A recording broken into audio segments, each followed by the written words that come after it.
Hello, everybody. Welcome to another episode of Transfigured. I am here with TIm DeRoche. Tim tagged me on a post that he made on Twitter/X regarding an unheard article that he wrote.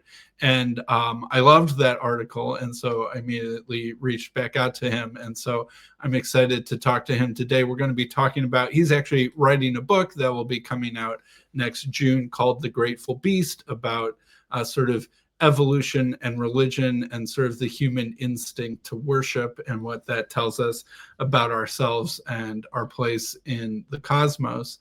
But I wanted to hand it back over to you, Tim. Do you want to just sort of introduce yourself kind of at a high level, and then we can get more into your biography before we leap into the main subject matter? Sure. Well, first of all, Sam, thank you so much for having me. This is my first chance to talk about that piece in detail.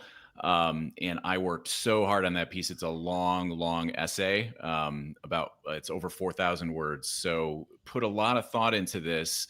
And I've been following what you've been doing. You and I have sort of been in the Paul VanderKlay meaning crisis ecosystem for quite a while. And this is the first time that we've met each other face to face, so to speak.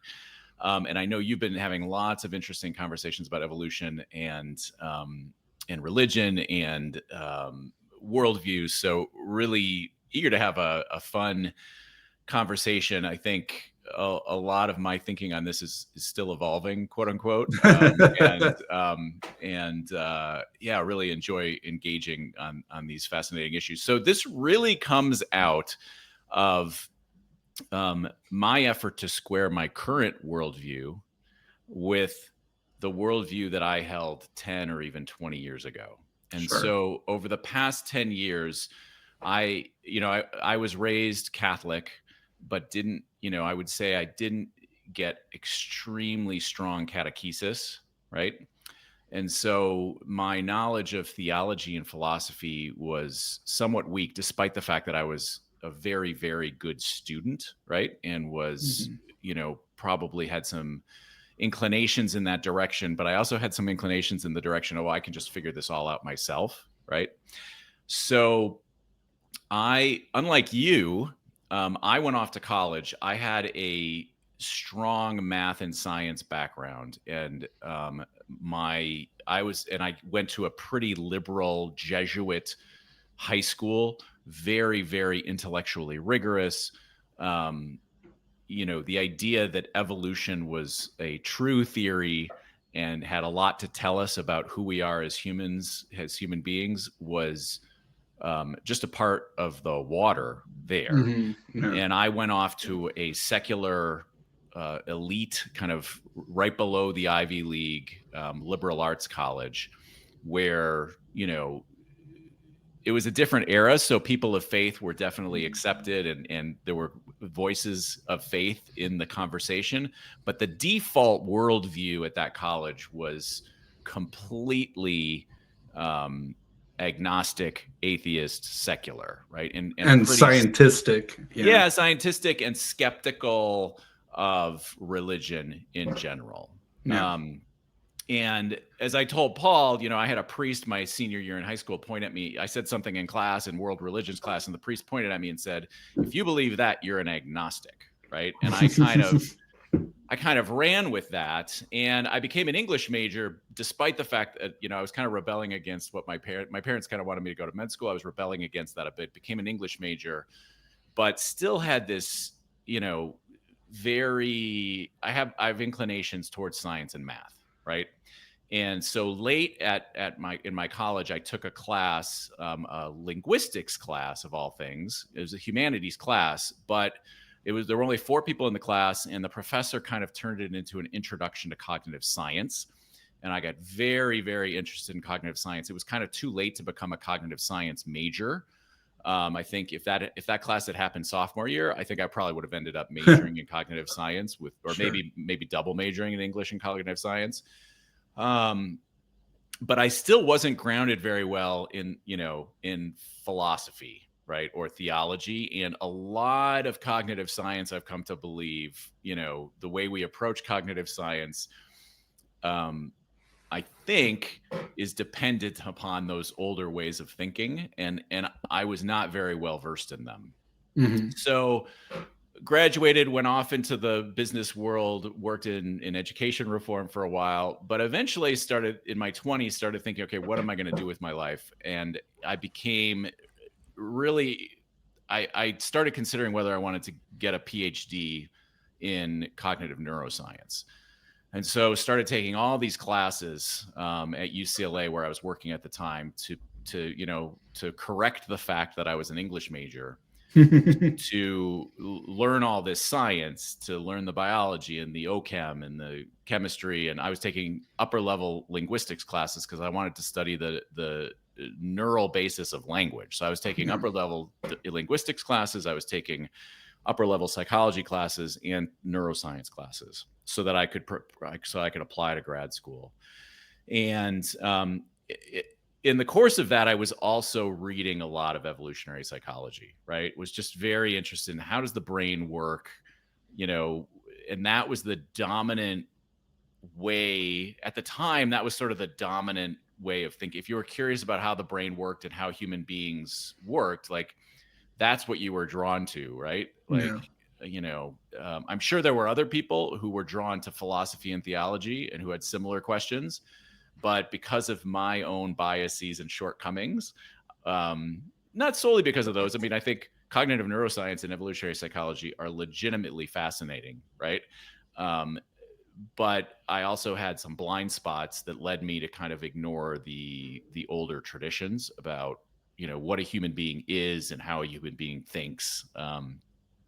So anyway, eventually decided not to go to grad school. Decided that I love these questions, but I didn't want to be working in the basement of a big concrete public university building for the rest of my life on some tiny little question. Sure. But kept studying evolutionary psychology. I actually moved up to the Bay Area and audited a graduate level course with Frank Sulloway, who is a Darwin scholar and a evolutionary psychologist. And he had us read just all of these papers from the evolutionary psychology field. So and we were talking about them every week, and I was very engaged in that class because I was fascinated by it. I wasn't doing it for credit, I was just doing it because I was very, very curious about it. And so evolutionary psychology came to form a very core part of how I saw the world. And that included reading this book called Social Evolution. It's sitting right here. I'm using it to hold up my mic, by a guy named Robert Trivers, who's one of the leading evolutionary psychologists. And that book, it's an academic textbook that I read on my own, that mainly talks about animal behavior, right? There's one chapter at the end about human behavior, but it's mainly talking about animal behavior. Really, that book had a huge impact on my worldview at the time. So flash forward, that kind of burbles along. I kind of go on and read other things, and I kind of leave that behind. But it's still a core of my belief. But then things start to change. I marry a devout Christian woman, and we start I start going to church with her. Then all of the things that have happened in the last 10 years, right? Trump getting elected, COVID, all the things that were happening, the culture wars of these ideas that I had seen back when I was an English major at Pomona, kind of taking over the world. And I'd always thought most of those ideas were pretty dumb. There were some cute girls at my college who wore black all the time and who liked those ideas. So I was somewhat versed in those ideas so that I could, kind of be on the outskirts of this kind of cool crowd of, black clad smoking English majors. Sure. But I always thought the ideas were kind of dumb. But I saw them kind of slowly take over the world. And then just started, kind of happened onto Paul, right? And it would be hard to understate how much impact on my worldview Paul has had. Yeah. Paul is exceptionally smart, right? And he has a very modest demeanor, but he is very well read. And he's processing things in a very intelligent way. And I for several years there, I was listening to every single Paul VanderKlay video. And did you find Paul through Peterson? I found Paul through the rise and fall of Mars Hill. Fascinating. That is a path to Paul VanderKlay that I've not heard before. Well, what happened was, I was going to all these Protestant churches, and I was sort of processing. I had very little exposure to Protestantism, right? Sure. And my wife and I were shopping around for a church, and so I'm seeing all these flavors of Protestantism, and I'm just getting very interested. So we're going to like very, very different, like mega church style. We ended up at an Anglican, ACNA church, which is pretty conservative theologically, but was pretty culturally liberal here in LA. And then conservative, mainline denominations. And so anyway, so when that Mars Hill podcast dropped, I was just fascinated, right? Yeah. It was helping me process, okay, what have I been seeing these last few years in these churches? Right. And then where did this whole world come from? Yeah. And I wanted to talk about it, and I wanted to hear people talk about it. And somehow I did a search, and Paul popped up. And so, Paul was doing a lot of episodes at that time on Mars Hill. He goes through these phases. And so I listened to all those, and then I just started listening to everything. And so basically came back to the Catholic Church, found our way into this very orthodox, small O Orthodox Catholic community here in Los Angeles, with very reverent styles of, reverent old-fashioned styles of worship. In many ways, this community has some of the, it's very different than the Midwestern Catholicism that I grew up with, where people were kind of culturally Catholic, but it was kind of weak. Whereas here, I don't think you mentioned it yet, but you grew up in the Milwaukee area, right? Yeah, I grew up in Milwaukee, exactly. Yeah. So you're just a Midwest metagelical, as I think that's probably true to some degree. So anyway, so I found my way back into this community. Had to go through a process to come back into communion with the church, got our marriage convalidated. My wife is still Protestant. So what's really going on here is that I'm trying to knit together, right, my new faith-based worldview with this old worldview that I had, which was very strong. And I held the worldview. I mean, the evolutionary biology is a huge field, right, with lots of nuggets of understanding, and these are people studying animal behavior, and there's just a huge realm of knowledge, and because of my past, I have a lot of that knowledge in my head still, and I'm trying to knit that together, and really, I think, one of the aspects of the Catholic worship that style that is very prominent in this community is just the kneeling down before the altar, kneeling down before God.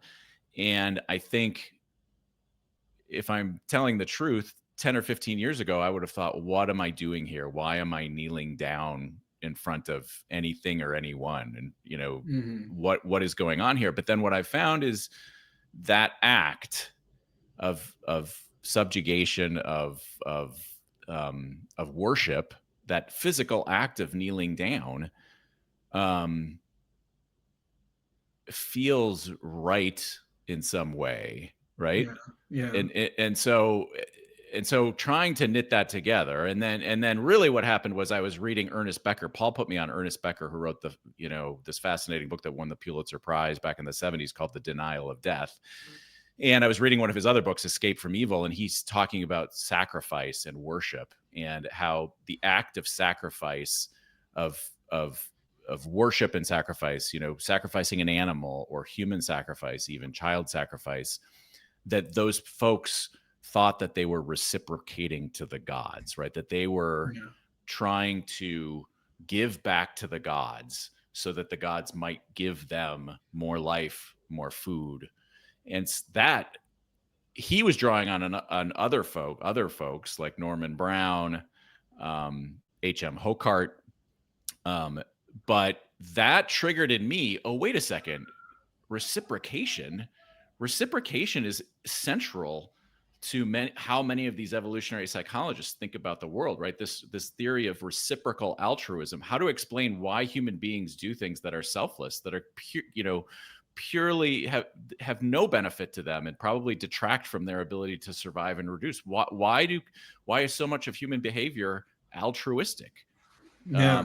And reciprocal altruism is this theory of Robert Trivers that's back from the 70s again, that is very powerful in that realm of evolutionary psychology. And I started thinking, well, look at this mirroring between these two sets of thinkers that have no overlap. They're talking about reciprocation as critical to understanding what it means to be human. And so then once I had that insight, then it just started kind of putting the pieces together. Okay, how can I understand the act of worship? And then you start to look at Christian forms of worship and how they are in many ways subverting or riffing on this theme of reciprocation, or of receiving a gift from God and giving back to God, and what's the appropriate way to do that, and what are inappropriate ways to do that, and what are appropriate ways. So that's a long introduction, but would love to have more of a conversation. I love that. I feel like you're barking up exactly the right tree, or at least one of the trees that I'm very interested in as well. And like, your story is very similar, but in some ways a little bit different angled than mine, right? Yeah. I came out of a very sort of a creationist, anti-Darwinist sort of church, but then I, loved math and science, was in Ivy League universities, and you were? Okay. Yeah, I went to Cornell undergrad. Oh, great. Great school. I was a biostatistics major. Oh, yeah. So I was, knee deep in genes and math about genes. Yeah. And that was right when genomics was sort of really growing and blossoming as a field. And I did a fair amount of medical research in my past, and a lot of it had genetic aspects or genetic components. I wasn't like an evolutionary biologist, but like looking, one of my research advisors was one of the first people to do research on which genes cause Parkinson's disease and a couple other neurological disorders. And so, things like that. So here I am, knee deep. I grew up in a very thoroughly deep, rich biblicistic background. Charismatic Protestant biblicist sort of thing. And then here I'm interacting with this scientific world, and especially during the 2000s and 2010s, the clash between sort of religion and science, or can we teach creationism or intelligent design or evolution in public schools? All of that was, sort of a very red hot debate, and the new atheists and all this sort of thing. But as I've reflected and looked back on it, I'm increasingly of the opinion that evolutionary biology is something more than a scientific field. I think that it really, in many ways, is sort of like a sublimated theology and philosophy mixed with science kind of field. And that a lot of what is being said and talked about is actually not just it's outside and beyond the realm of just sort of Newtonian scientific ideas, and that there is sort of this split between science and faith, or the secular worldview, the religious worldview, that so many of us experience. But there's something unique about evolutionary biology that seems to be a place where they can actually talk and meet and maybe even reconcile again. And so I think that's why I've been brought to this subject over and over again. And it's this bee in my bonnet ever since, I've ever since high school, really, that I keep thinking about, and that I'm still, I don't feel like I've come to some final resolution yet either. I'm still learning and talking, and I loved your piece, and I'm looking forward to your book, and I feel like it's exactly right at this intersection that I'm wrestling with. Yeah, I think evolutionary biology is a science, right? But it also echoes larger than that. And many of the people who are practicing evolutionary biology or evolutionary psychology have taken pieces of it. Often they've taken the assumptions that underlie it and elevated those assumptions to like principles, right? Yes. Or theological claims. Yeah. And I think with science, we always have to be careful. Like the fundamental assumption of science is let's look at what's going on and see, and let's assume that we can explain this phenomenon purely with looking at the material world, right? With no claims about anything beyond the material world.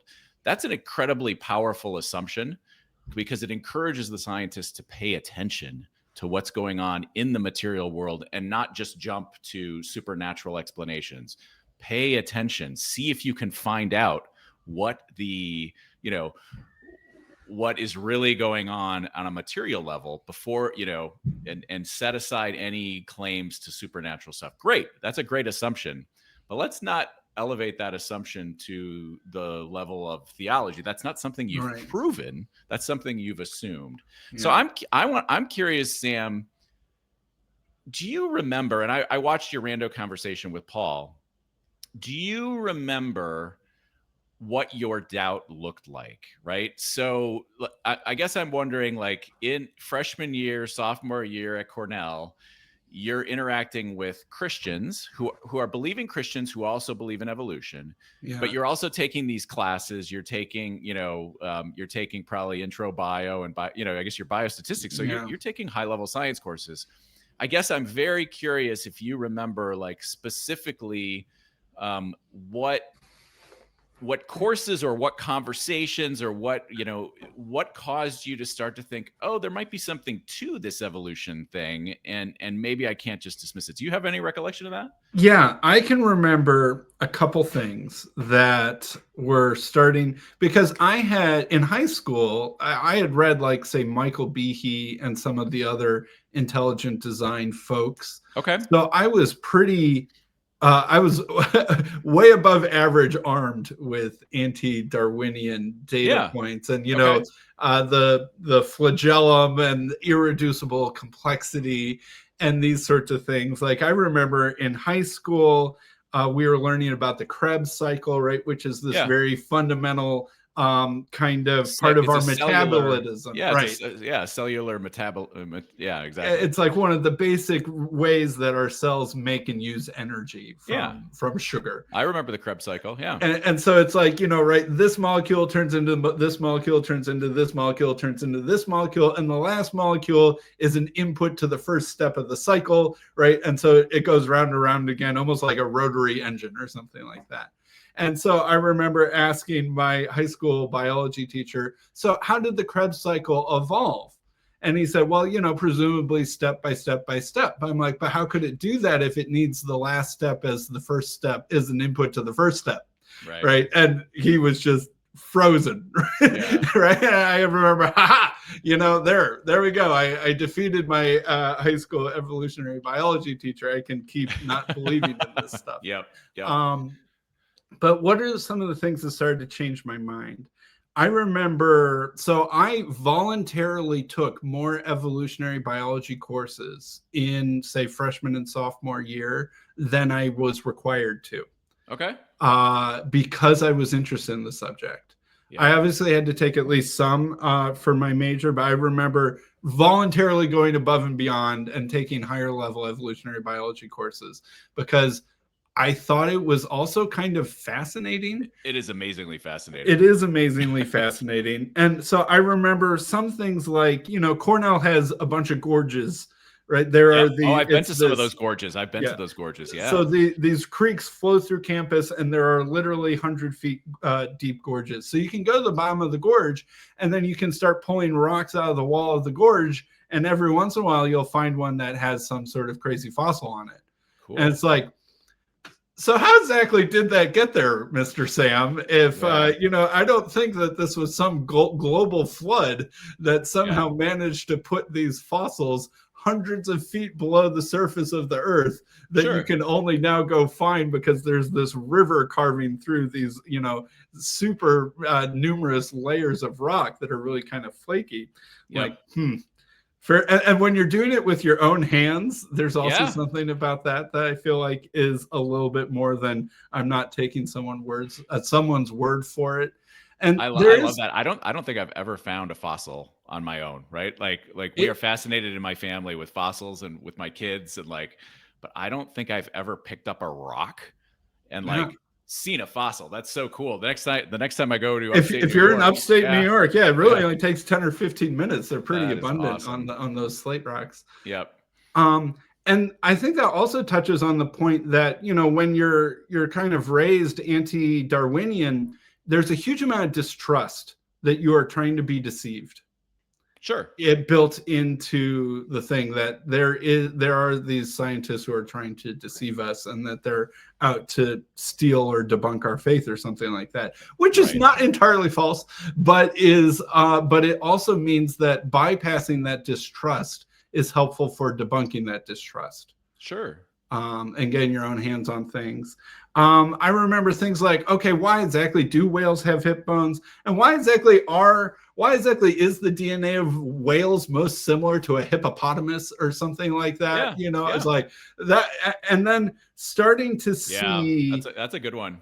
Starting to see kind of the beauty of the power of the simplicity of the explanation. What's the Darwin quote? There is grandeur in this view of life, or something like that. Yes, and I think there is grandeur in that view of life. Yep. But then also meeting friends who were Christians who did believe in evolution that helped diffuse the idea that I had to pick one or the other. Yep. I think was also a big part of it. But then also the sense that I think even back then I had some of the inklings that I still believe that there are some metaphysical assumptions that are being smuggled in by the way the atheists tell this story. Yes. All right. So mutations are random. Okay. And I'm a statistician. I know what random is. So therefore, life is unguided. I'm like, there's a jump in that statement. There's actually several jumps, I think. Right. But yeah, well, tell me what your jump is. What jump do you see? What exactly is randomness? Is randomness true indeterminacy or whatever? Anyway, I love thinking about the mutations are. I'm writing another piece, a follow-up piece, and I've been looking at mutations are not random. That's very true. They have mutation rates are not random, right? It was a Cornell professor, I think. What is his name? I can look it up. Who said even before the discovery of DNA, he showed that mutation. He asked the question, why doesn't the mutation rate? You touched on this with Annie Crawford, I think. Why doesn't the mutation rate drop to zero? Right? Mm-hmm. Presumably because the organism to survive needs some sort of adaptability over time to changing environmental conditions, right? But if you look at mutation rates, mutation rates vary by type of cell, by species, and even different parts of the genome. Yes, right? Yes. Which is total. Yeah. Go ahead. That seemingly even the structure of our DNA exposes some parts to higher levels of radiation and therefore mutation, protects other parts more carefully so that they have less. And then mitochondrial DNA being separated from nuclear DNA also causes those to mutate at different rates. And like things like the immune system seems to have one of the highest levels of mutation rate because it's most useful there. But other things that are more, say, fundamental are more conservative. And so there is this spectrum where we've evolved to evolve more evolvably, which is fascinating. And you could explain from a purely materialistic viewpoint if you want to. I think the other thing is just whenever they say it's based on random mutation, epistemologically that can't be correct because all random means is that we haven't seen any pattern in that yet. That's true. Yes. That does not random is not a claim about, it's just a claim that we haven't found the pattern yet.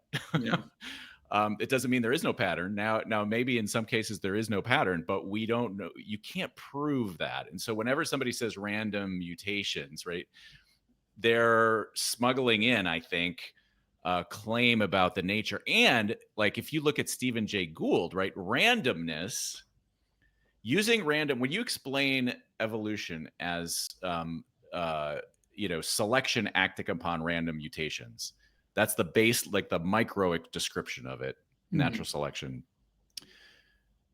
what is often implied is the Stephen Jay Gould move, right? Where he wrote in a book, 40 years ago or whatever, he wrote, well, if let's do a thought experiment. Let's rewind the tape of life and we'll let it run over again. It's completely and utterly unpredictable and unrepeatable, right? Yeah. He's making the claim that the randomness is not just at the micro level, but is at the macro level.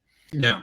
And right. And that could have ended up in any manner of variety of different things. And he's like, well, and the chances that human beings, human type intelligence would evolve are virtually zero.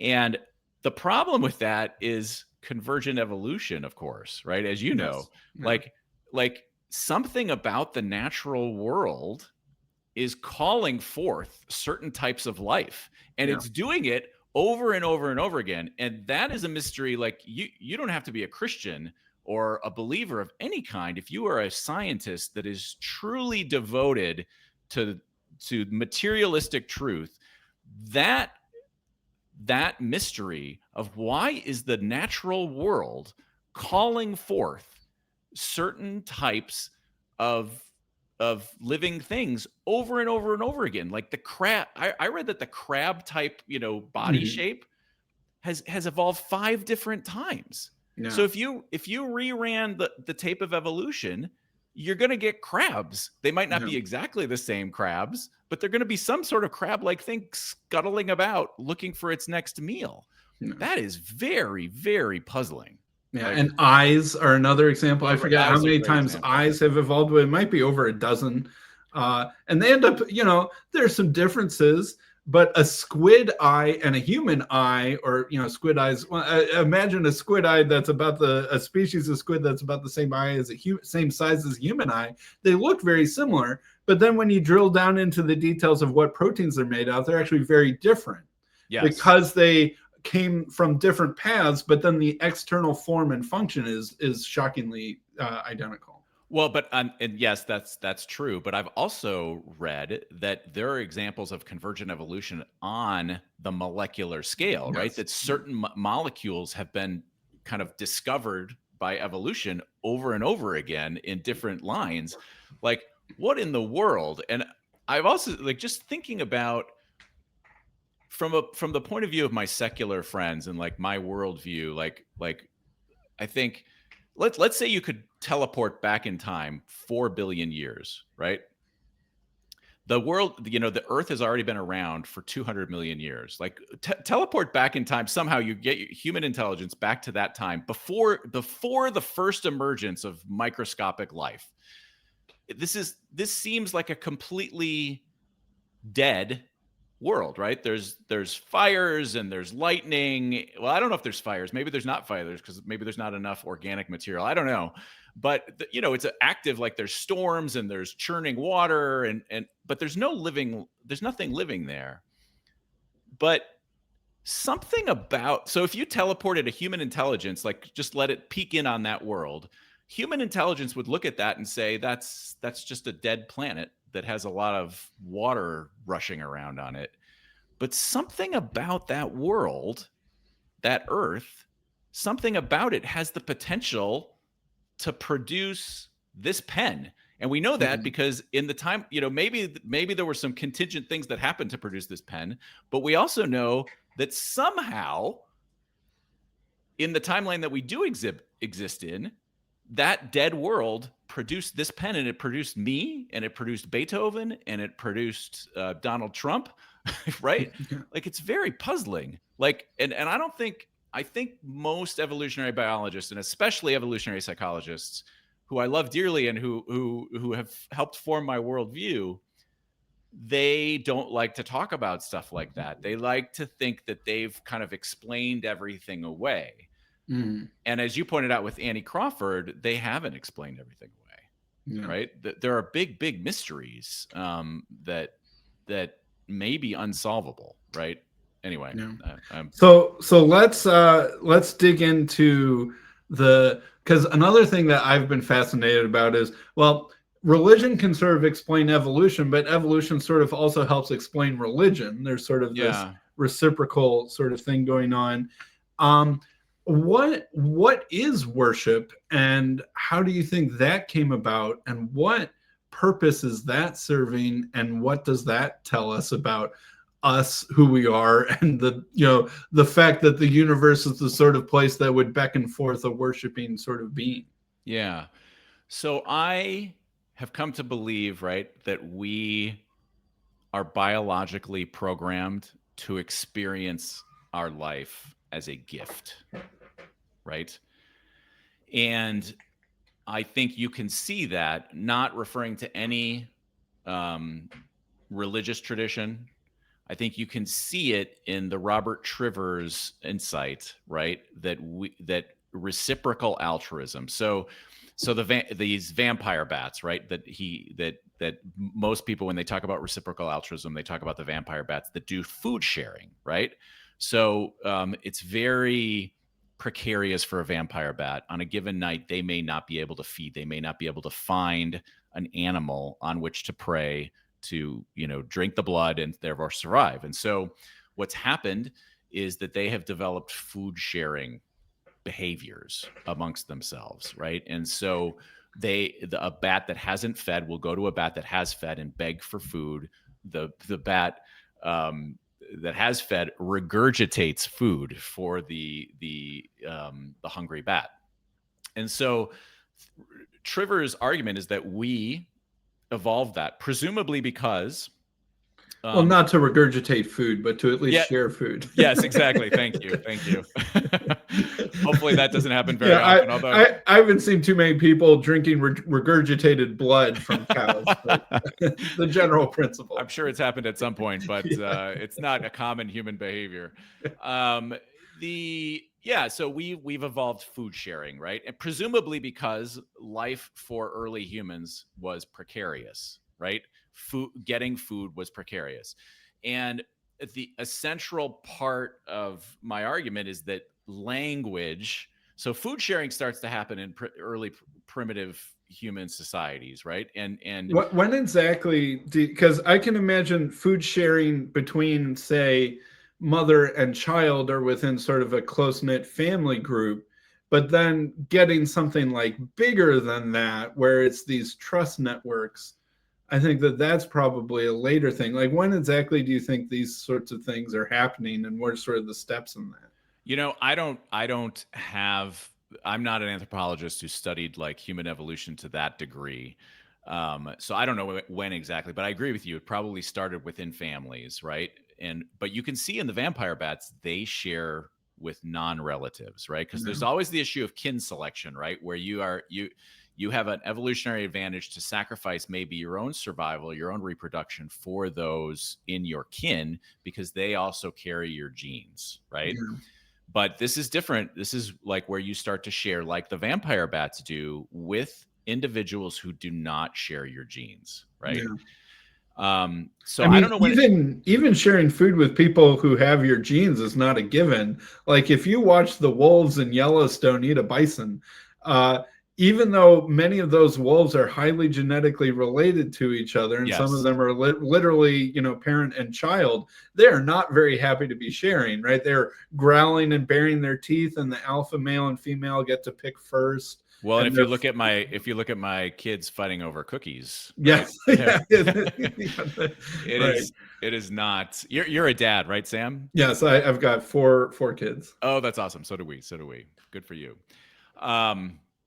So anyway, so the idea is that language turbocharges reciprocal altruism. And because one of the things that when you're in a reciprocal altruistic situation, you're always worried, especially when it's delayed over time. I'm going to give now. Is that person going to give back to me when I'm hungry? Yeah. And so what language does, and Robin Dunbar, the anthropologist, British anthropologist, has made this point, that gossip is potentially the purpose, like the essence of language, right? In the sense that with language, you can tell somebody, oh, the food's over there, right? I got these fruits, just go over there. I don't have to share with you mine, just go over there. So that's one way you can share. Secondly, if somebody cheats on me, I can tell everybody. right? Mm-hmm. I can tell my siblings, I can tell my parents, I can tell my best friend, hey, that guy, I shared with him last week, and then he's being stingy with me.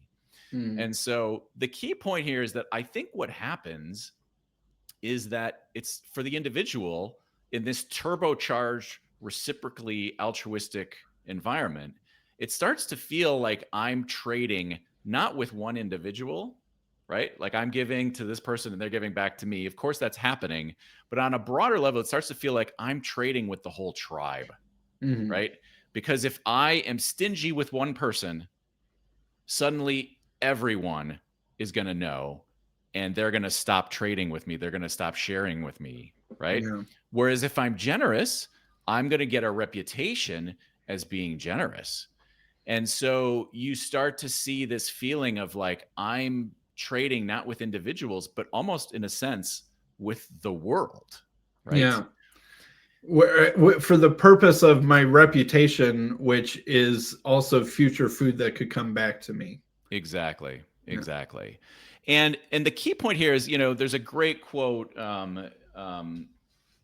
Becker has a great quote, something like, the first thing that we sacrificed, right, to the gods was food, because that's what we want back from the gods in return. We want food back from the gods because that is so crucial to our life.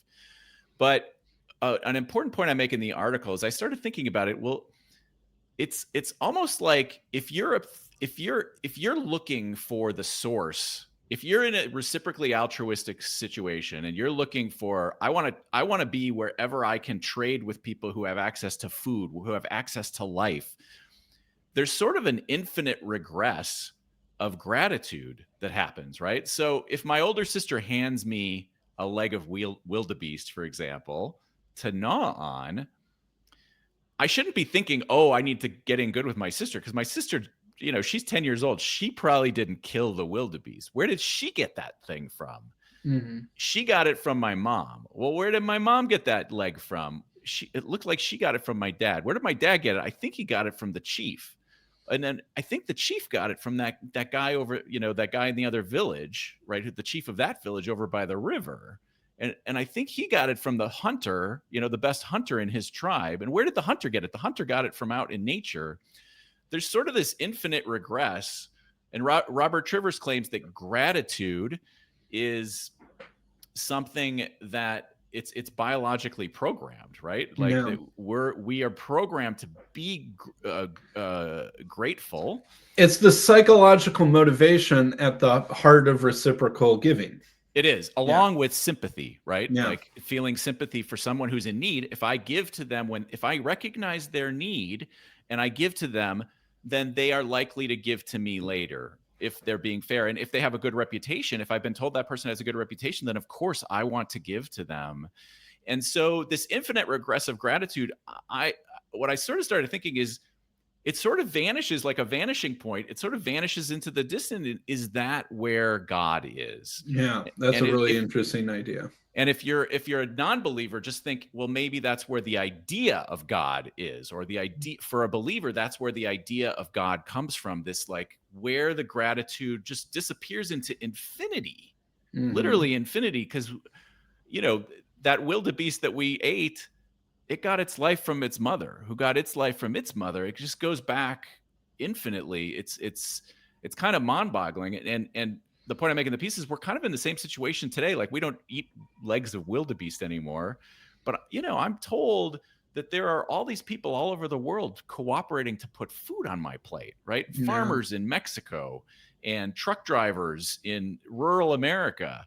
And all these people who work in all these snack shops and grocery stores, like, somehow all those people are cooperating to put food on my plate. It's terrifying and baffling and humbling to think about.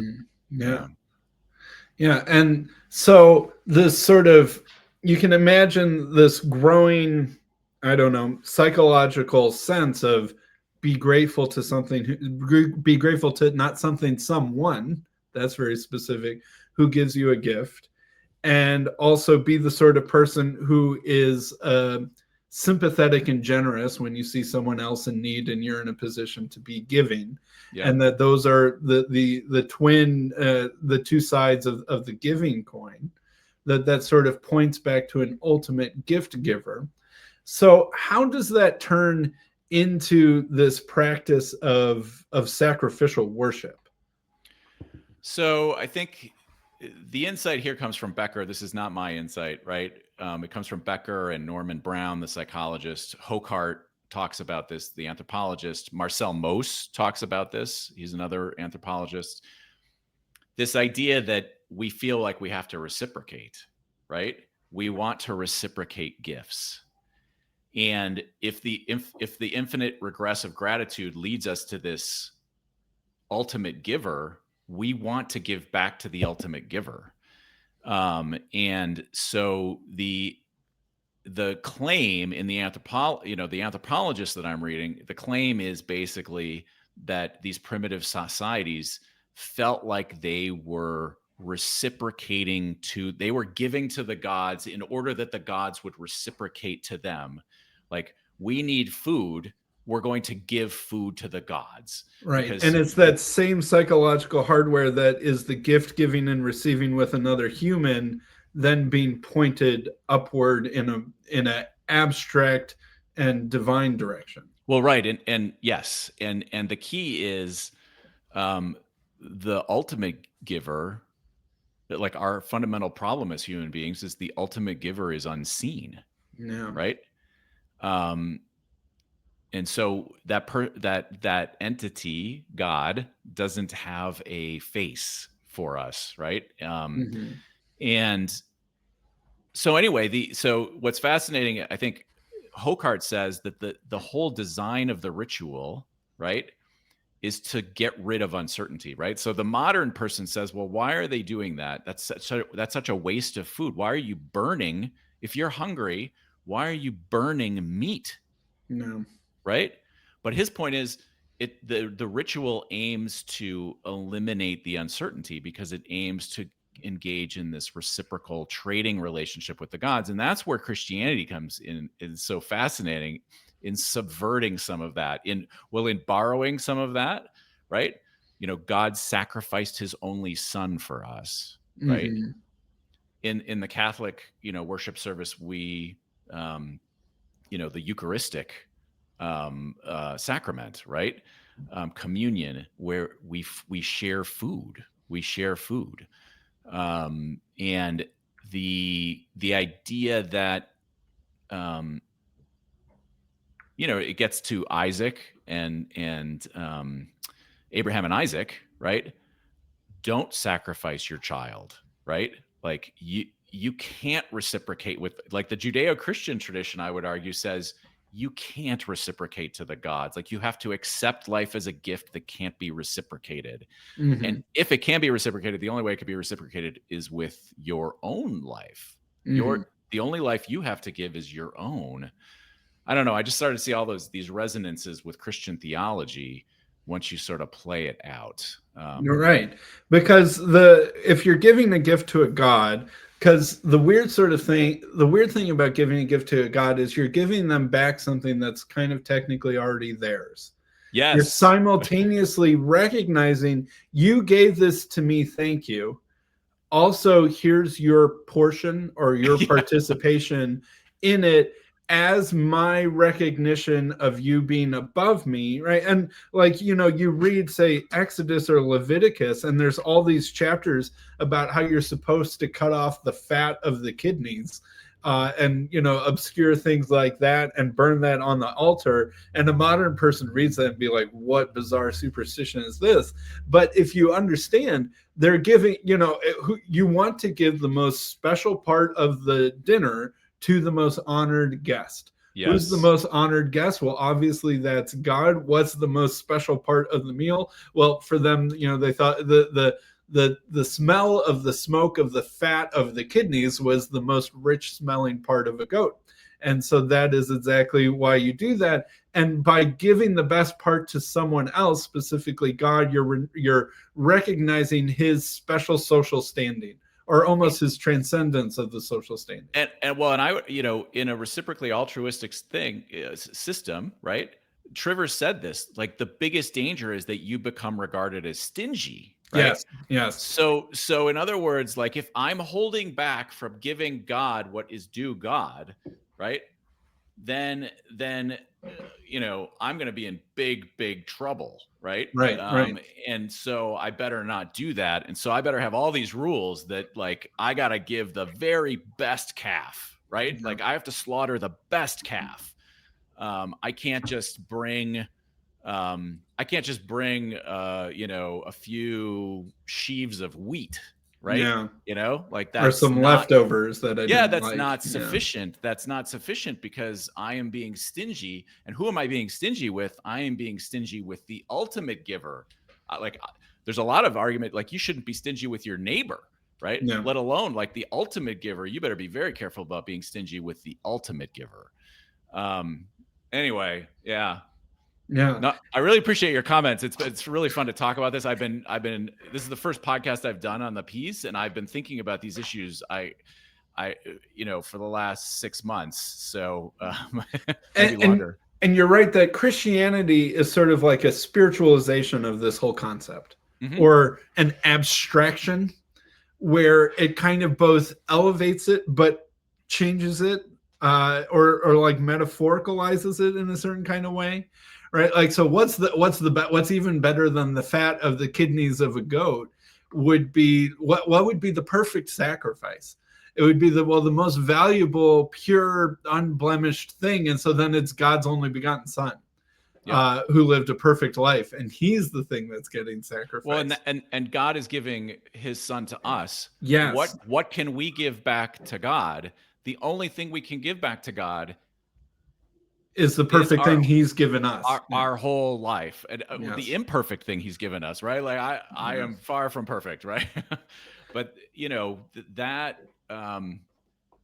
it's very interesting. I mean, the unique thing about, so if you think about this situation of the ultimate giver, if we are programmed to see things as a gift and then we see it disappearing into the into the vanishing point of the gift, like there's three things. Number one, it's an unsolicited gift, right?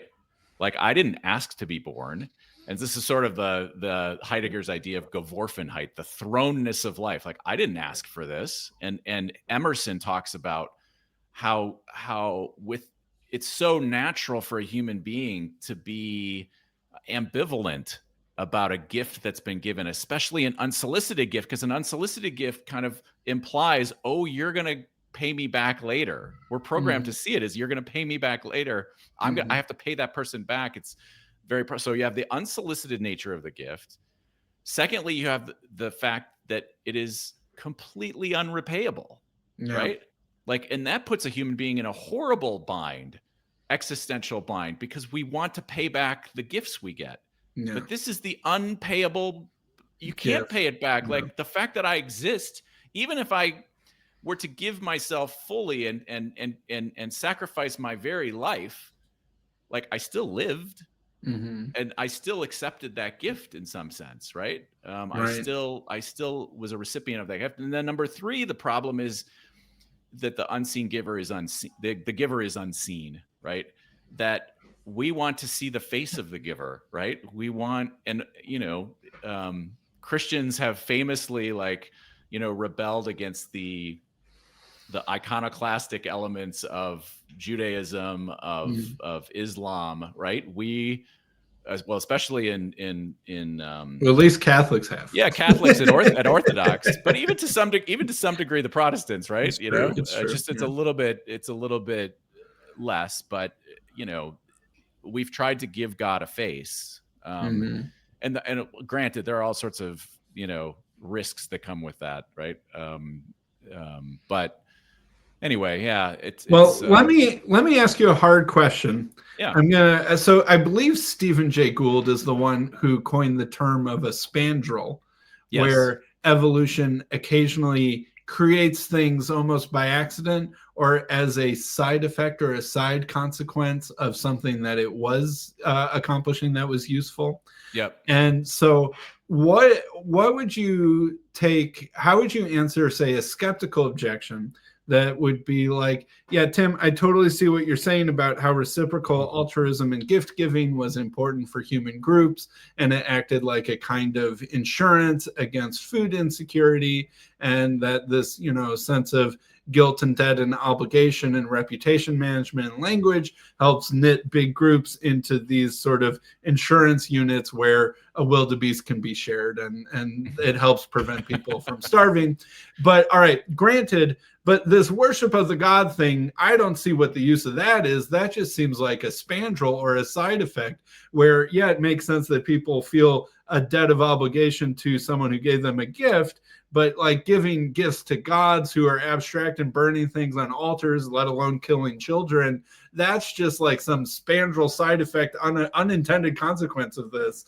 And the whole goal is to try and minimize that cost that is this side effect of the standard gift giving. Is there anything actually useful from the religious aspect of this, or is that just this, like I said, spandrel side effect of the social thing? I love that you know what a spandrel is and you know the Stephen Jay Gould argument. So that's a real argument. What I would say is that there's a theological error going on when we sacrifice food, as you just stated. Like if we're giving something back to God that he already gave us, right? That this idea that you can trade with the gods, right? That you can give to the gods and that therefore they'll give back to you. I think that's a theological error. And I think there are reasons that Christianity explicitly rejects, right, that view of life, right? Not my will, but yours be done, right? And so rejecting this idea that you can reciprocate with the gods, I think, is important. What I would say is, I'm not omniscient. I can't answer that question in a great way, but I'm saying you can't, as a human being, you can't escape the infinite regress of gratitude. You can pretend it doesn't exist, but if you're an atheist or you're an agnostic, you're still experiencing life through a series of gifts, and your subconscious mind is searching for the source, the ultimate source of all those gifts that are coming to you via people, via the natural world. And your unconscious mind is looking for the ultimate source, right? Your unconscious mind wants to be aligned with whatever is most life-giving in order to survive, in order to thrive. And I don't think human beings can escape that existential question of what is the ultimate source of all of this stuff that is flowing to me, all these gifts that are flowing to me, right? And what I would say is, I worry about any worldview that says, okay, well, you feel that existential angst over where all of this stuff is coming from, but you can't know that, so just ignore it. Like, just ignore that big existential mystery question. Just ignore it. Just set it aside because we can't know it. You know, you're doing fine. You're getting all this stuff from people in your life. Just set it aside. I worry about that worldview. And I think it doesn't, as I say in kind of the close of the piece, I think it lets us off the hook. And I think the forms of worship that I've been exposed to in the Catholic tradition and in the Christian tradition, right? Not just the Catholic tradition. I've been exposed to lots of forms of worship outside the Catholic tradition. I think they can be corrupted and they can fall short of the ideal, but I think they are pointing us to accept that existential mystery. And I think it's healthy for a human being to accept that mystery and to be okay with it. And I think the forms of worship that we engage in should try to put us in touch with that mystery, if that makes sense.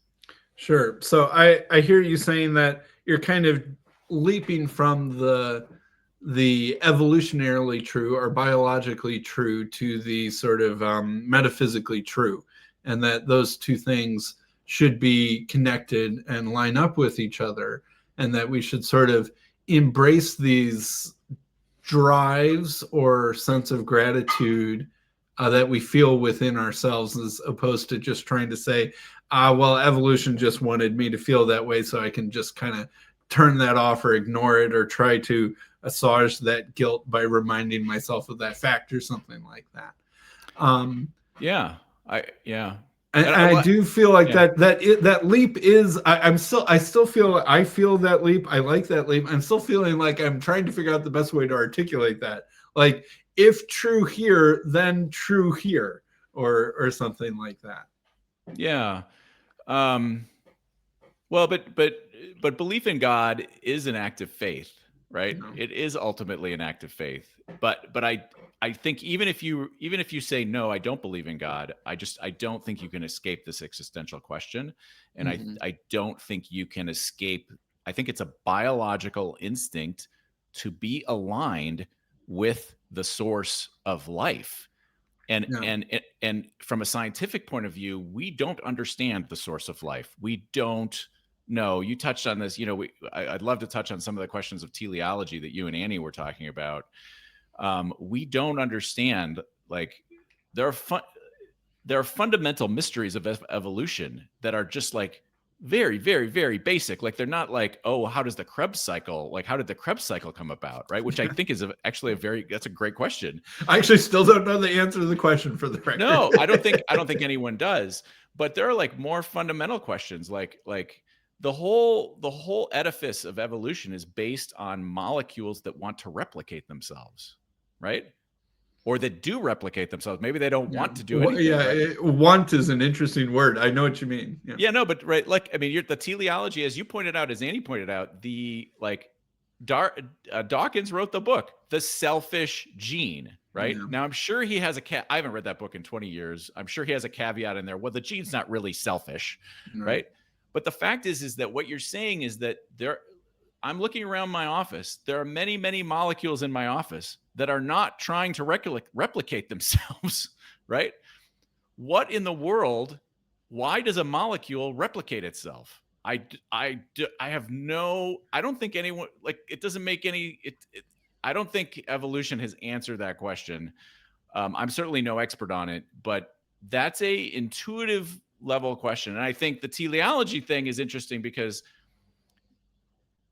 the level of wanting to replicate or replicate, like a cell that or a molecule that replicates itself, that starts evolution down this path, is that the same as the teleology, the purpose that we see of an ant, right? Yeah. Going to find food? Is it analogous to human purpose, right? Where we can envision different scenarios and try to plan, and, like, we can choose this path, which seems like the moral path versus the immoral path. Like, and then there's higher levels of that. Like, I'm not sure that the teleology question, like, it's one thing to say you need teleology, and I think you do need to talk, in order to talk about this stuff, you need teleology, but that opens up massive other doors of questions about, is teleology at all these different levels, right? Is it the same thing? Is it analogous? Is one level building on it, or are they just totally separate phenomenon, right? Like, is the replicating molecule totally separate from the teleology of an ant, taking food back to its nest? I have no idea. That seems like a huge mystery to me anyway. Yeah. I feel like sort of contemporary, which way Western man, I feel like there's the I don't know, hermeneutic of suspicion option, right, where we view the processes that made us as evil or bad, and that we try and understand what we're up to, almost in an attempt to thwart or reject our programming, right? And this is, Weinstein often talks this way, Yep. right? We need to see what evolution wants us to do so that we don't do it, basically. Yes. Oh my gosh. Yes. Yes. We need to see the magic trick that our programming is playing on us, so we prevent the spelling bee that ends in genocide. Yeah. Because he still very much has Well said. that Dawkins idea of the selfish gene, that all that matters is these molecules wanting to get themselves forward into the future with their own particular spellings. But as I've pointed out other times before, if all the molecules cared about was their own particular spellings, they would never mutate. Right. That I think that's something that I said with Annie. The very fact that we change our molecules, as we already talked about, for the purpose of adapting, shows that it's not the particular spellings that we're actually caring about. If it was just the particular spellings and we just wanted to get those in the future, right? Completely conservative, mutationless reproduction. Well, you could argue, so the molecules have a purpose then that is different than just their own spellings. But you could argue, and this Cornell here, I should try to find that. Here, just a second. Let me see if I can find what the guy's name is. You could argue that. All right, let's see here.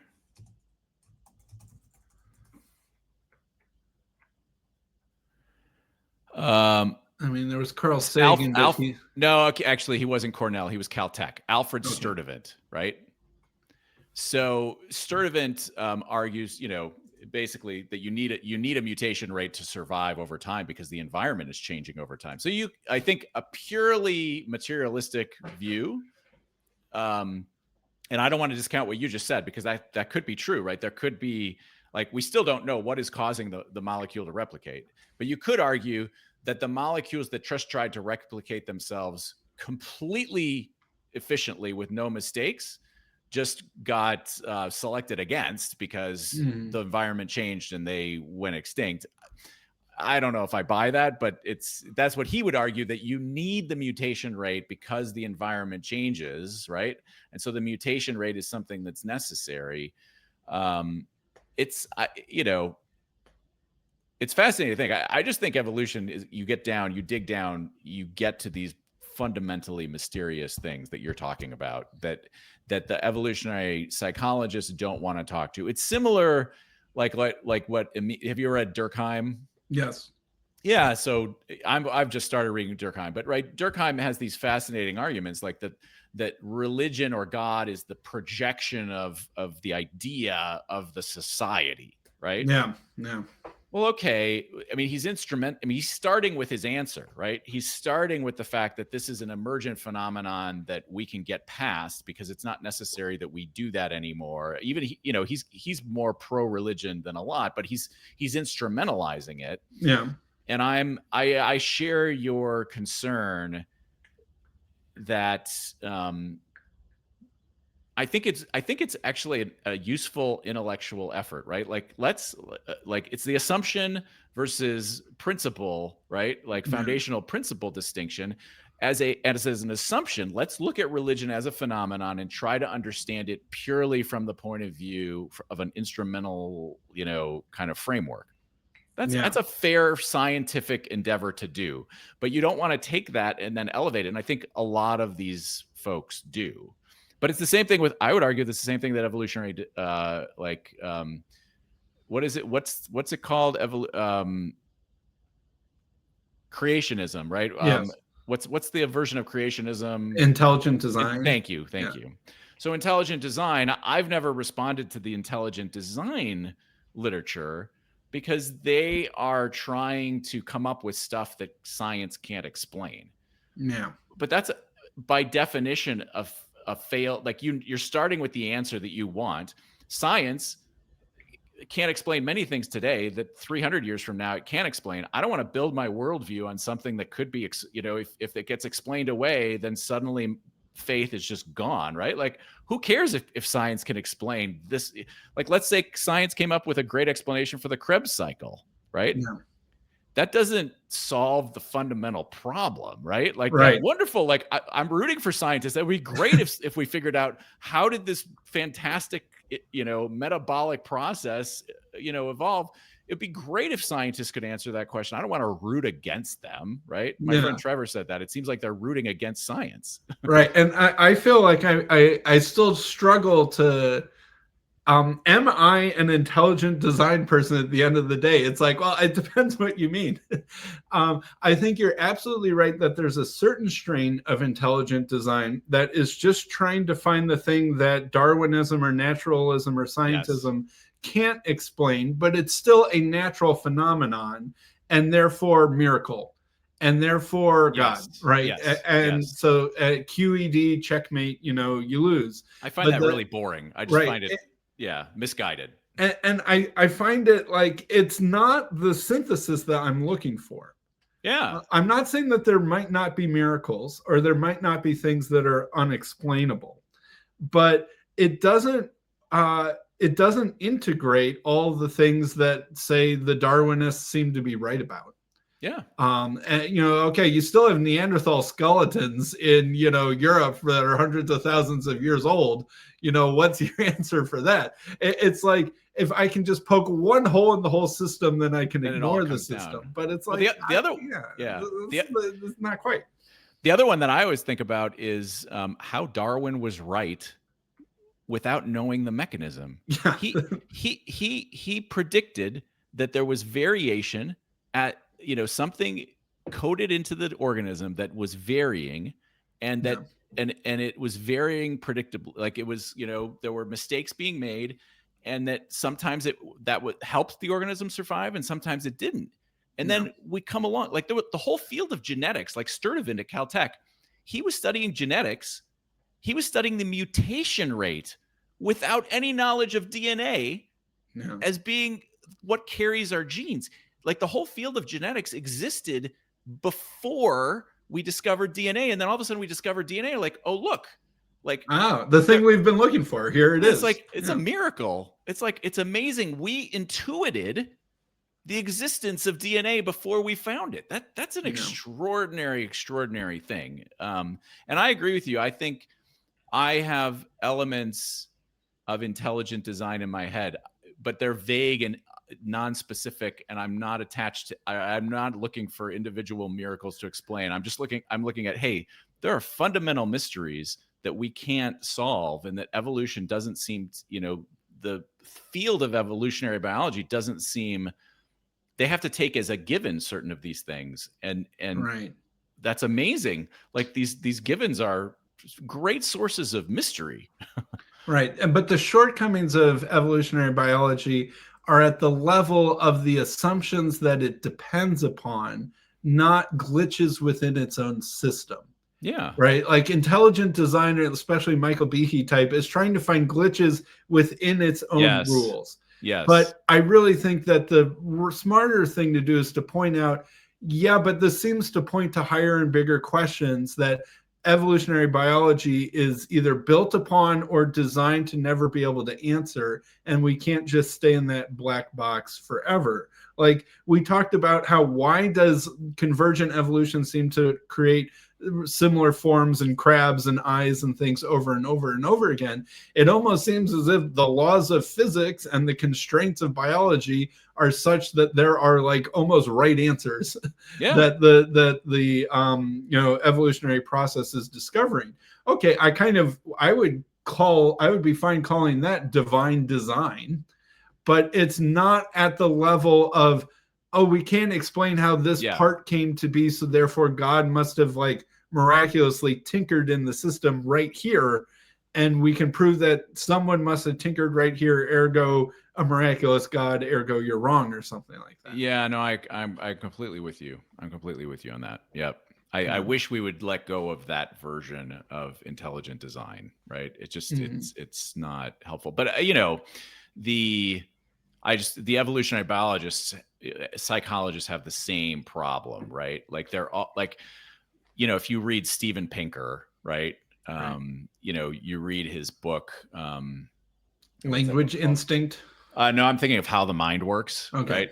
So, or the Pascal Boyer book, right? Which attempts to explain religion, right? So Pinker has an article on cultural, or he has a chapter on culture and religion, and it's so reductive, right? It's so reductive. And I think these guys are not spending time in churches, right? And I don't think they're studying like the anthropologists like Hocart and Mauss, right? Like they're not like, that was the key for me. Like I had to be in church hearing all of this language around gratitude and, over and over and over, and seeing the sacrifice of the mass, seeing it over and over while I'm reading these anthropological accounts, right? But Pinker's not in church. Pinker's not, listening to the story of Christ's, death and resurrection. He's not interested in that, right? And I don't think Boyer is either, right? So I think if it's a constant challenge, right? It's a constant challenge to avoid kind of coming up with answers, right, that kind of reify your existing worldview. I think it's a challenge on both sides, right, of the religion, science, and you try as an individual to avoid that. But, on the other hand, you're writing a big piece. Like I'm trying to fit all the evidence to make my, into this big piece. I'm trying to like make a persuasive argument. And, by doing so, I'm making choices about what to include and what not to include. But I think keeping in mind the fundamental mysteries is key, because a lot of times these people who are arguing on either side want to tell you that they have figured it all out and they have the answer. And I think just admitting like science is a human endeavor that is fundamentally limited. We just, they're just fundamental mysteries that we can't understand. Yeah. I feel like I sort of mentioned the which way Western man. There was the Brett Weinstein way, where we sort of are skeptical of the thing that's making us. Yeah. I think the other way then is to embrace it. Yeah. Right. To be like, we are part of a system. We have evolved to be the way that we are, and that these purposes are good and that we should lean into it. And I think that's sort of like that realization that you have sitting in church, you're hearing this language, Eucharist, the good gift, and, giving back in gratitude, and you're connecting it with these ideas about reciprocal altruism and gifts and debt and that sort of thing. And that it's like, yes, I can see that there is sort of an instrumental good or an instrumental purpose that this is serving, but that doesn't undermine it. That's not like, I figured out what it's really up to. It's really up to that. No, it's like that instrumentalization where you understand the instrumental purpose then helps you appreciate in a new kind of like profound double layered sort of way the real meaning of what you're doing in church. Yeah. And accepting myself as an embodied creature, right? That is limited, that my brain cannot solve all the mysteries of the universe, right? And that I'm an embodied creature that has to participate in like these thoughts, the thoughts that my brain is creating. Like I have to participate in, like, they can't just be thoughts in my head. Like if I'm going to be grateful, and I'm going to be grateful to the greatest good, the ultimate giver, as mysterious as that is, right? And we call that ultimate giver God. In most cases, most of us call that ultimate giver God. Then, kneeling down and acknowledging, like kneeling down to me is an acknowledgement of my own limitations, of my own embodied nature, right? That I am not God, right? And I think you would probably agree with me, like in a lot of ways, our culture has been pushing people to think of themselves as godlike. And I think the act of resigning from that and saying, I'm not doing that, right? Is very powerful. It's been very powerful in my life. I'm a happier, healthier person since I learned how to do that. And that part of that's kneeling down, but part of that's just accepting internally, psychologically, my own embodied limited nature. But I think the embodied nature of the worship matters. It helps. Oh man, that just gave me a thought. Like the difference between those two paths in the skeptical path, you're sort of holding on to your own control of things. Yes. Right. You're saying, I understand what it's up to. I'm going to control this. I'm going to resist. And in the other path, you realize I'm part of something bigger. This is not just about me. I'm going to embrace and sort of submit and lean into. And that idea, like faith, like giving someone a gift on the hope that they will give it back, is having faith in that person. Investing in your reputation through generosity is an act of faith that generosity will then come and pay you back. Yeah. And then acting in that way towards that which is highest, the ungifted giver. I feel like your piece could be giver, the ungifted giver. If Aristotle talks about the unmoved mover, right? And Aquinas talks about the uncaused cause, and the wildebeest is gifted by its mom and its mom and its mom. All right, where does it stop? There's the ungifted giver. Yeah, right? I love that. I love that, Sam. Yeah, the one who has no debt obligation to anybody. Yeah, right. I love that. I love that. I love that. And that we are acting in the ultimate faith towards that. And that sort of, in the same small microcosmic way that giving a gift to you and then acting in faith that will be the right thing to do, acting in faith towards the highest thing is the macrocosmic way of embodying and living out that full pattern or something. Well, and I think seeing what you're saying is just resonating, like just seeing that faith underlies all of our worldviews, right? Yeah. Like, I think I used to think, oh, there are rational worldviews, and this is Paul VanderKlay speaking through me, right? That there are rational views that are based on facts and proven ideas that you stack upon themselves, right? And that there are other sets of worldviews that are based on faith. I think that falls apart as you start to look closely at these worldviews. And I think what that tells me is be very careful about which faith you are accepting, right? And what are the full implications of that faith? Because I think Sam Harris's worldview is faith-based to the same degree that an evangelical Christian living in the rural South, right? Like, I mean, maybe to the same degree, I don't know. I can't see inside people's heads, right? But I think when you dig deep enough, you get to faith in any case, right? And so be careful and be willing to participate and accept that, right? You have to accept that. And so many of us want to, like myself, I wanted to reject that, right? I didn't want that. Like, I want to build it up from the ground up on my own. I don't buy it anymore. Mm-hmm. Yeah, me either. Good. Sure. That seems like a relatively good place to try and bring this to a close. Do you have any other sort of closing thoughts or remarks, Tim? I don't think so. I think we could continue talking for a long time, Sam. Maybe we can do this again sometime. Yeah.